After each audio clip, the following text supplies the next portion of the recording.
आज का हमारा जो रस है भक्ति रस। भक्ति, श्रद्धा और भक्ति में अंतर क्या है पता है? नहीं पता है। श्रद्धा क्या है और भक्ति क्या है? कोई भी ऐसा व्यक्तित्व जिस पर आप अपने भावों को न्यौछावर करने लगे, उसकी बातों को मानने लगे और अपने से अधिक उसे महत्व देने लगे, इसे कहते हैं श्रद्धा। अपने से अधिक उसको क्या करने लगे? महत्व देने। तो उस पर श्रद्धा ही धीरे धीरे भक्ति के रूप में परिवर्तित हो जाती है। और श्रद्धा तब किसी के ऊपर आती है जब हम उसके बारे में जानते हैं। जैसे जब हम राम, कृष्ण, शिव आदि की कथा को सुनते हैं तो उनके बारे में हम जानते हैं कि वो कितने अच्छे थे, और जानने के बाद उनके प्रति हमारी क्या बनने लगती है? श्रद्धा। और फिर श्रद्धा से हम लोग उनकी कथा को श्रवण करते हैं और श्रद्धा के बाद में करने लगते हैं उनकी भक्ति। तो पहले श्रद्धा उत्पन्न होती है, उसके बाद में भक्ति का आगमन होता है। ठीक, यहां पर रस हमारा है भक्ति रस। और भक्ति रस का जो स्थायी भाव है वो रति है। रति का मतलब प्रेम, क्योंकि भक्ति भी हम उसी से कर पाते हैं जिसके प्रति हमारा अनन्य विश्वास और प्रेम होता है। ठीक, अब क्या कहते हैं? विश्वास। कैसा अटूट विश्वास होना चाहिए? आखिर कैसा विश्वास हो? तो आपने देखा होगा कि तुलसीदास, रसखान, इन लोगों ने क्या किया है? अपने अपने ईश्वर के प्रति ये बहुत ज्यादा समर्पित भाव से रहे हैं और इन्होंने लिखा है। क्या लिखा है? भक्ति। अच्छा, भक्ति किसकी किसकी की जा सकती है? अपनों से बड़े की हम भक्ति कर सकते हैं, चाहे वो माता हो, पिता हो, गुरु हो, ठीक, बड़े भाई हो, बहन हो। एक भरोसो एक बल, सिर्फ एक ही हो प्रभु तुम हमारे, तुम पे ही मात्रा में भरोसा है, तुम्हारे ही हमको बल है, तुम्हारी हमारे अंदर शक्ति है। एक भरोसो एक बल, एक आस विश्वास, एक राम घन श्याम हित, चातक तुलसीदास। चातक माने क्या होता है? एक पपीहा पक्षी जो होता है ना, उसी को चातक बोलते हैं। चातक क्या करता है? जिससे प्रेम करता है उसके लिए अपने प्राण न्यौछावर करता है। कैसे? लगी लगन छूटती नहीं, जीभ चोंच जरी जाए, मीठा कहाँ अंगारमा, जाहि चको रिचवाए। लगी लगन छूटती नहीं, जैसे लगन लगती है ना, फिर उससे छूटती नहीं है। कोई भी कितनी भी उसकी बुराई कर दे, लेकिन बुराई नजर। लगी लगन छूटती नहीं, जीभ चोंच जरी जाए।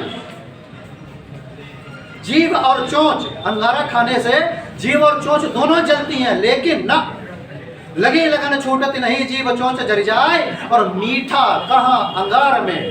अंगारा क्या मीठा लगता है? नहीं, लेकिन मीठा कहाँ? अंगार में। जाहि चकोर चबाई। चकोर जो पक्षी होता है, चातक जो पक्षी होता है, वो अंगारे खाने लगता है चांद की मोहब्बत में। चांद को इतना प्यार करता है और चांद तक दौड़ कर जाता है, तब तक सुबह हो जाती है, चांद गायब हो जाता है। रात भर वो उड़ान भरता है। चकोर के बारे में बहुत सुना होगा, चांद और चकोर की कहानियां, चंदा चकोरी सुना हो ना? तो वो चकोर बोले एक राम घन श्याम हित, चातक तुलसीदास। पूरे शरीर में आग लग जाए, कुछ भी हो जाए, लेकिन मात्र एक ही चाहिए, एक भरोसो एक बल, एक आस विश्वास।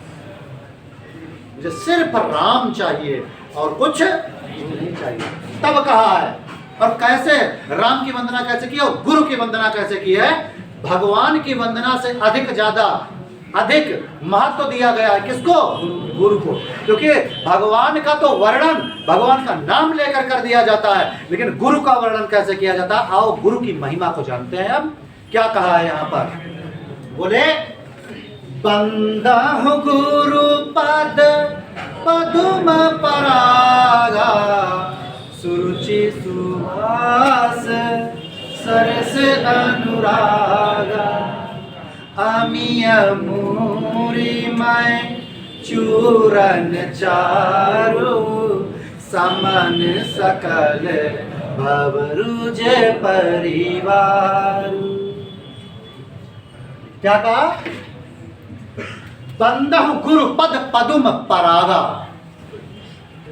बंदहु गुरु पद, वंदना किसकी कर रहे हैं? गुरु की नहीं कर रहे हैं, गुरु के चरणों की भी नहीं कर रहे। बंदहु गुरु पद पदुम, गुरु के पैर, पैरों में पहने हैं पद्म माने खड़ाऊं। बंदहु गुरु पद पद्म परागा। परागा माने उसमें लगी हुई धूल।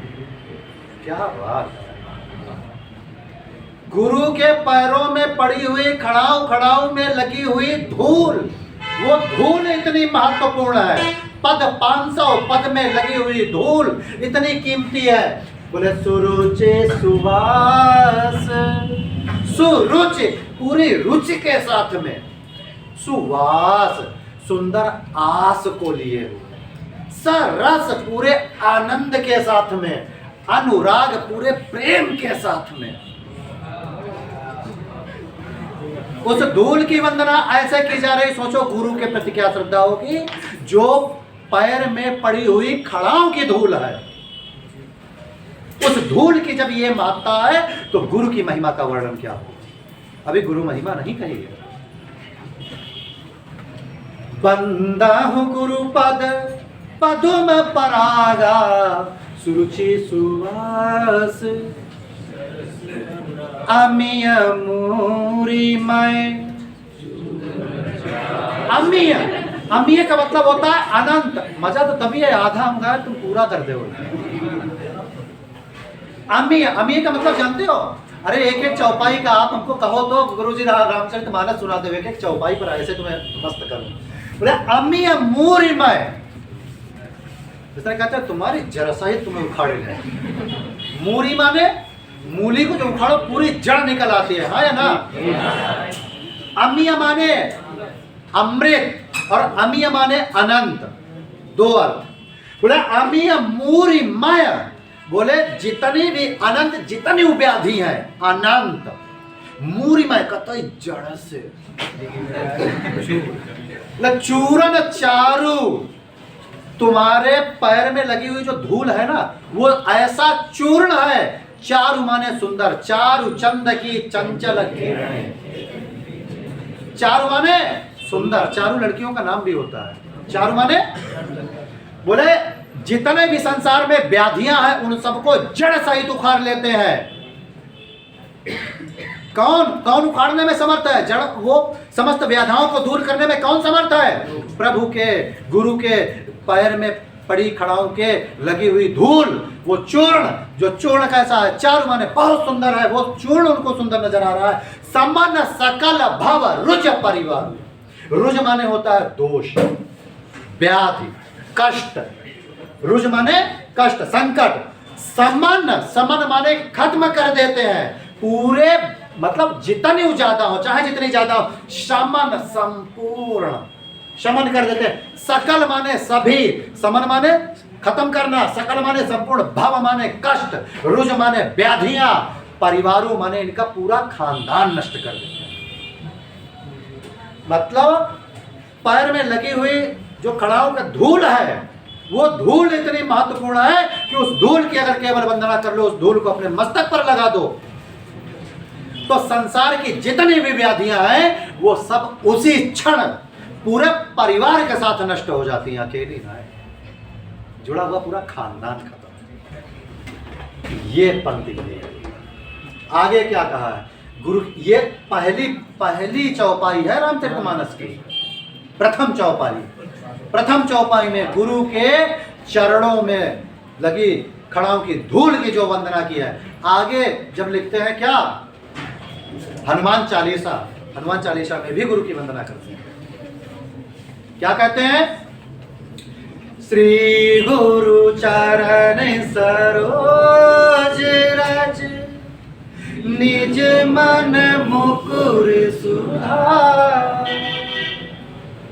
वरनहु रघुवर विमल यस, जो दायक फल चार।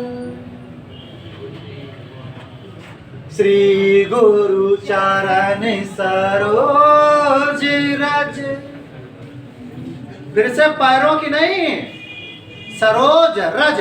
गुरु के चरण कैसे हैं? कमल है। गुरु के चरण क्या है? तुम लोग करते होगे तारीफ अपनी प्रेमिकाओं के, कमल नयनी हो फलाने। अरे गुरु के चरण कमल है। आओ तो यहाँ। श्री गुरु चरण सरोज, निज मन मुकुर सुधार। मुकुर माने? मुकुर माने क्या होता है? निज मन मुकुर सुधार। निज अपने मन में, मुकुर माने भंवरे की तरह समान कर। भंवरा कमल को कितना प्यार करता है पता है? बोले रात्रिर्गमिष्यति भविष्यति सुप्रभातम, और भास्वानुदेश्यति हसिष्यति पंकजाश्री।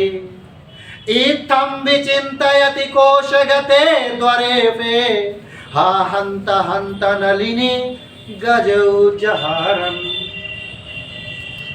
रात्रि गमिष्यति, एक भंवरा जो होता है वो कमल में बंद हो जाता है। शाम के समय पर कमल को प्रेम करता है, बंद हो जाता है। क्या आपको पता है भंवरा अगर चाहे तो काट में जरा देर में छेद करके, और वो काटता तो आवाज कान तक आती है, किर किर किर किर करके काटता है।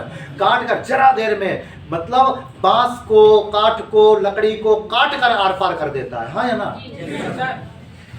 गुलाब की कितनी कोमल पंखड़ी होती है, उसको तो एक बार टंक मारना बाहर। हाँ या ना? हाँ। अब लेकिन क्या करता है? प्रेम। और हमेशा याद रखना कि अति स्नेही प्रेम संकी। अभिज्ञान शाकुंतलम के 4th अंक में यह सूक्त कही गई है कि अति स्नेही प्रेम संकी। बहुत ज्यादा जहां पर प्रेम होता है वहां संदेह उत्पन्न हो जाता है। अत्यधिक किसी पर प्रेम करो तो तुमको शक भी उसी पर होने लगे। अति स्नेही पाप संकी, वहां पर पाप जन्म लेता है। क्योंकि संदेह करोगे, संदेह से क्या आएगा? पाप उत्पन्न होगा। वहां पर तुमसे गलत काम हो जाएंगे, फिर तुम उसको कष्ट देना शुरू कर दोगे कि ऐसा है तो क्या क्यों है। तो अत्यधिक प्रेम नहीं होना चाहिए। जैसे ना कहते हैं लब हो लबलब ना हो। लब कर ले हो, अब वो मैं तुम लबलब करती हो मेरे हो, वो नहीं थे। क्या रात्रि भविष्यति, रात बीत जाएगी, और भविष्यति सुप्रभातम, सुंदर से सुबह हो जाएगी। इत्थम विचिन्तयति कोशगते द्वारेपे, द्वारेपे माने हाथी ऐसा विचार कर रहा था भृंग, लेकिन तब तक क्यों ही आ जाता है हाथी। और वो क्या करता है? इत्थम विचिन्तयति कोशगते द्वारेपे, हा हंत हंत नलिनी। हाय कष्ट की बात है, उसको नलिनी को, कमल को तोड़कर उखाड़ कर अपने सुंड में लपेट कर उखाड़ता है, और मस्त होकर उसको जमीन पर पटकता है। पटकने के बाद उसके ऊपर पैर रख कर उसको चटनी बना देता है। गज उज्जहार, हा हंत हंत नलिनी गज। प्रेम के वशीभूत होकर उस भंवरे ने अपनी मृत्यु को आमंत्रण कर दिया, निमंत्रण दे दिया। हाँ या ना? तो ऐसा प्रेम नहीं होना चाहिए। जहां पर आपको लगे कि इसका प्रतिकार करना चाहिए, वहां अवश्य प्रतिकार करो। तो कहा कि श्री गुरु चरण सरोज रज, निज मन मुकुर सुधार। वरनहु, मतलब केवल गुरु के चरणों की जो धूल थी उसको हृदय में रखकर उसको ध्यान कर लिया, और ध्यान करके राम के चरित्र का वर्णन कर दिया। तो बताओ, जिसका चरित्र वर्णन कर दिया और वो क्षमता की जिसमें चरणों की धूल का वर्णन नहीं कर पा रहे हैं, गुरु बड़ा। कहा जाता ना कि करता करई न कर सके, और गुरु कहा सो। तीन लोक नौखंड में गुरु से बड़ा न कोई, और करता कर ही न कर सके। गुरु कहे, गुरु केवल कह देता है वो काम हो जाता है, और करता मतलब स्वयं विधाता उस काम को करने के लिए बैठे और कभी कभी नहीं करता। ये है गुरु की मैया। अखंड मंडलाकारम व्याप्तम येन चराचरम तद पदम दर्शितम येन तत्मै श्री गुरुवे नमः। गुरु की महानता का वर्णन किया। आगे क्या कहते हैं, और कहते हैं, ये शायद सूर का पद है या जो भी, जिनका भी मुझे इतना याद नहीं है, कि प्रभु जी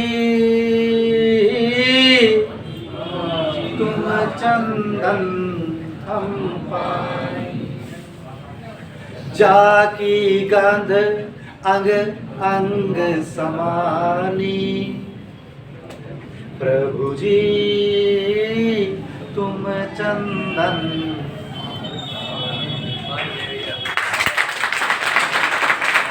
तुम क्या हो प्रभु? तुम चंदन हो और हम जाकी गंध अंग अंग समानी। चंदन क्या होता है? पूरे अंग में आप एक जगह पर लगाओ, पूरे वातावरण को खुशबू दे देता है। एक पंक्ति याद आ गई है, प्रभु के लिए समर्पित है। कहा, आओ एक बार फिर से तुम्हें देख लें, क्या पता फिर ये दर्शन हुए ना हुए। आओ एक बार फिर से तुम्हें देख लें, क्या पता फिर ये दर्शन हुए ना हुए। इसके अगली पंक्ति जो चंदन वाली है वो मैं भूल रहा हूं।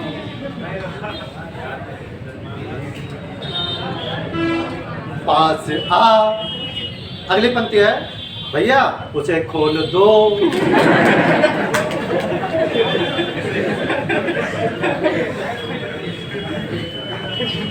पास आ, तन की गंधों को दे दो हमें। पास आ, तन की गंधों को दे दो हमें, क्या पता फिर ये चंदन मिले ना मिले। आओ एक बार फिर से तुम्हें देख ले। देखने के भी अवसर बहुत कम मिलते हैं ना। बताया था ना कि तुमको देखा तो सांसों ने हमसे कहा, ये वही है जिसे था तलाशा बहुत। तो शब्द हैरान है, व्यक्त कैसे करें और होठ कैसे कहें, मैं हूँ प्यासा बहुत और मैं भी खुद को समंदर समझने लगूं। तुम जो मिल जाओ आकर नदी की तरह, मेरी आंखों का प्रस्ताव ठुकरा के तुम मुझसे यूं ना मिलो अजनबी की तरह। आगे चलते हैं। तब ये कहा, ये प्रेम कैसा होता है? कबीर ने कहा है कि कबीरा यहू घर प्रेम का, खाला को घर नाही। प्रेम को तुम आसान समझ रहे हो, बोले कबीरा यहू घर प्रेम का, खाला माने मौसी, मौसी को घर, बोले शीश उतारे कर धरे, सो बैठे घर माही। अपने हाथों से अपना सर कलम करके समर्पित कर दे, वो प्रेम है। कभी सुना है ऐसा? घटना ऐसी नहीं सुनी है? मैं सुनाता हूँ, आप नेट पर आज ही सर्च करके देखना जाके। रानी हाड़ी की कहानी। रानी हाड़ी की कहानी बस 1 मिनट में आपको बताता हूँ। होता क्या है, अपने देश के प्रति समर्पित होने का भाव जब आता है, शादी हुई, लड़की विदा होकर आ रही है, उस लड़की का नाम है रानी हाड़ी। ठीक है, लड़की विदा होकर आ रही है और विदा होकर आ रही है, रास्ते में उस लड़के को ये शायद आलखंड में या छत्रपति शिवाजी से संबंधित है। इन दो में से किसी एक की घटना है, मुझे अच्छे से याद नहीं आ रहा है लड़के का नाम क्या था, मुझे नाम नहीं याद आ रहा है, लेकिन ये शायद छत्रपति शिवाजी या आलखंड का वर्णन है और ये सत्य घटना है, रूह कपा देने वाली सत्य घटना। वो आ रहा है, रास्ते में बुलावा आता है कि हमारे साम्राज्य पर, राज्य पर आक्रमण कर दिया है लोगों ने, शत्रुओं से जो है युद्ध करना है, तत्काल आइए। विदा होकर घर जाता है, घर में पत्नी को छोड़ता है। पहली बार विदा होकर आ रहे, मतलब शादी हुई और बस पहुंची है, वो अभी बातें तक नहीं हुई हैं उनके बीच में। और क्या होता है, वो कहता है कि प्रिय हम जा रहे हैं युद्ध के लिए, वापस आए तो फिर मिलते हैं। ठीक है जाओ। जाते हैं, वो अपने सूबेदार, रास्ते में पड़ाव होता है, पड़ाव में रुकता है, उसको याद आती है अपनी पत्नी की, रानी हाड़ी की याद आती है। वो अपने सूबेदार से कहता है कि सूबेदार जाओ, घर वापस जाओ। बोले क्यों महाराज, युद्ध में चल रहा है? बोले नहीं, युद्ध में चल रहा है लेकिन तुम वापस जाओ और जाकर मेरी रानी से कहना जाके कि कोई अपनी निशानी दे दे, क्योंकि युद्ध में पता नहीं कितने दिन लग जाए, उस निशानी के भरोसे मैं उसकी याद कर लूंगा और युद्ध लड़ूंगा। आदेश पाता है सूबेदार, सूबेदार जाता है, वाह पर, वाह में जो आह बदले तब बताना। वापस जाता है, रानी हाड़ी के सामने नतमस्तक होता है और कहता है, रानी माँ, महाराज ने, राजकुमार ने आपकी कोई निशानी मांगी है। बोले मतलब निशानी मैं समझी नहीं। बोले उन्होंने कहा है कि युद्ध में आपकी याद आती रहेगी और वो चाहते हैं कि कोई ऐसी निशानी हो जो वो अपने पास रखे, तो यादें आपकी उनके पास में बनी रहें। बोले ठीक है। दासी को कहा जाओ थाल सजा के लाओ। थाल सजा के लाया गया, थाल पकड़ा है सामने उसने, ठीक है, और सूबेदार को बुलाया। बोले करीब आओ थोड़ा। सूबेदार करीब आया। सूबेदार की कमर पर बंधी थी तलवार, तलवार को खींचा, पीछे रखा और सड़ाक से सर उतार दिया उसने। और उतारने से पहले कि कहा कि जो निशानी मैं दे रही हूं वही दे देना जाके। बोले अंतिम निशानी भेजिए। रानी हाड़ी वहां पर अपना सर उतार देती है। यही सर्च कर लेना यूट्यूब पर, एक चैनल है शब्द बाण, उसको जरूर देखना। बहुत, मैं कभी कभी देखा करता हूं उसको। शब्द बाण चैनल में बहुत गजब कहानियां वो बताया करता है, सच्चे इतिहास की घटना है। उतार देती है, वो जब लेकर जाता है थाल रोता हुआ, लेकिन कहता है कि रोते हुए नहीं, मैं मर रही गया। आप उसको पूछ लिए, बोले महाराज ये अंतिम निशानी देखकर बड़ा खुश हो गया, बड़ी बड़ी निशानी भेजी है, बहुत खुश होता है। लेकिन जैसे उतारता है उसके आंखों से आंसू। ये क्या है? कहा था कि अंतिम निशानी भेज रही हूं, पीठ दिखा के मत आना। उसके बाद मैं युद्ध करते करते, यद्यपि वो भी शहीद होता है, ये वर्णन किया गया, वो भी उसमें शहीद हो जाता है। तो ऐसे उतारे, बोले शीश उतारे कर धरे सो बैठे घर में। प्रेम ये है, इसे कहते हैं प्रेम। वह आह में बदल गई होगी, उम्मीद है। ठीक है, आओ आगे बढ़ते हैं हम लोग। आज हमें लगता है यही नहीं खत्म हो पाएगा। क्या होता है, और एक और बस चलते हैं, एक उदाहरण जो पूछ लेते हैं। बोले रसखान का है, रसखान कितना प्यारा लिखते हैं भक्ति रस में, अपने प्रभु पर वो समर्पित है, कन्हैया पर समर्पित है, कृष्ण के लिए उनकी इच्छाएं क्या है, बस ये देख लेना। क्या कहते हैं, बोले मानुष हो तो रसखान, बसाओ ब्रज गोकुल गाँव के ग्वाल। अगर मैं मनुष्य के रूप में जन्म लूं तो कहा ब्रज में जन्म लूं। मानुष हाँ तो है रस खान, बसाओ ब्रज गोकुल गाँव के ग्वार। और जो खग हो तो बसेरो करो, मिल कालिंद कुल कदम्ब की डार। मुझे पक्षी बना देना प्रभु, मनुष्य नहीं बनाना, कोई बात नहीं, मेरे ऐसे अपराध रहे, मेरे कोई पाप रहे, मुझे पक्षी बना देना, लेकिन मुझे कोई कष्ट, लेकिन पक्षी भी बनाना तो बोले जाओ खग हो तो बसेरो करो। बसेरा कहाँ बनाना है, पक्षी तुम अपने मन से बनाना, लेकिन बसेरा मेरे मन का। मिली कालिंदी कोल कदम्ब की डारन। कालिंद्री यमुना का तट हो, कदम्ब का पेड़ हो, जहां तुम बांसुरी बजाया करते हो, मधुर मधुर बांसुरी में सुनो। बस ऐसा पक्षी बनाना प्रभु, मुझे पक्षी बना दो, इस बात का कोई मुझे दुख अगर पक्षी से ज्यादा नीच काम किए हो पशु बना देना, कोई दिक्कत नहीं। हे नाथ, हे कृष्ण, अपने से दूर न कर, अपने से दूर न कर।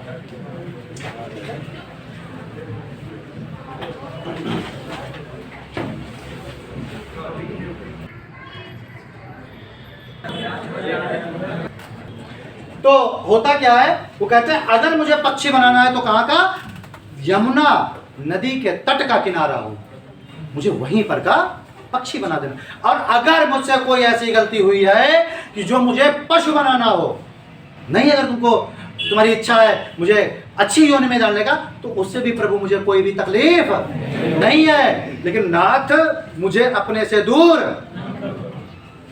बोले जो पशु हो तो कहा बस मेरो, चराओ नित नंद की धेनु मझार। अगर मुझे पशु बनाना है तो बस इतना ही मेरा मान रख लेना प्रभु कि उन बछड़ों में, उन गायों में मुझे मिला देना, उस झुंड में मुझे पैदा करना जाके, चराओ नित नंद की धेनु मझार। नंद बाबा की गायों में मुझे मिला देना, ताकि कृष्ण का संसर्ग, उसका स्पर्श मुझे, और उससे भी ज्यादा अगर कोई निकृष्ट कार्य मेरे रहे हो, मुझे पत्थर बनाना हो, तो नाथ मुझे उसमें भी कोई संशय नहीं है, बना देना मुझको पत्थर। लेकिन कहां का, बोले पाहुन हो तो वह गिरी को, जो धरे होकर छत्र पुरंदर धारण। भगवान श्री कृष्ण ने जिसको अपने हाथों पर रखा था, उस पर्वत का, मुझे उस गोवर्धन पर्वत का ही एक छोटा सा पत्थर का टुकड़ा बना देना, मुझे कोई तकलीफ नहीं होगी। तो ऐसी भक्ति करने वाले, और इनमें रहता है आपका भक्ति रस। आओ चलते हैं वात्सल्य के ओर। वात्सल्य रस दो प्रकार का होता है, एक वात्सल्य होता है संयोग, और एक होता है वियोग।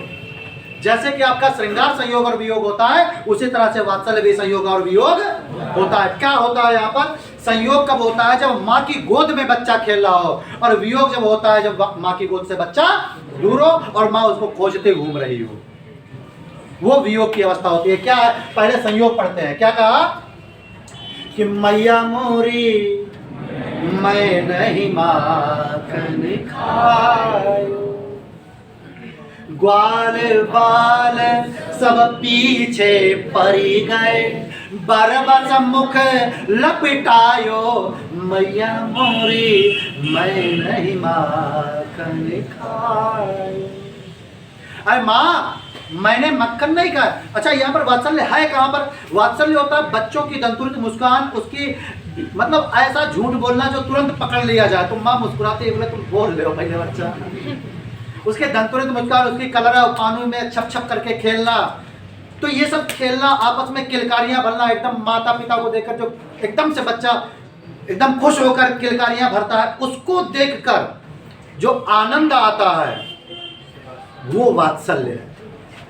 तब अब कृष्ण क्या कहते हैं कि माँ मैंने माखन नहीं खाया है, ये जब ग्वाल बाल है ना, ये सब ऐसे खेल खेल हमारे मुंह में लगा दिया करते हैं, हमें कब खाते ना, पता ही नहीं कैसा होता है।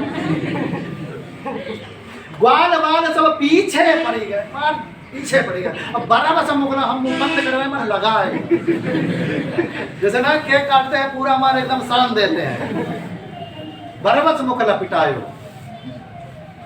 अवधेश के बालक चारी सदा, तुलसी मन मंदिर में विहरण। अवधेश के बालक कैसे हैं? चार ही सदा। कौन? राम, लक्ष्मण, भरत, शत्रुघ्न।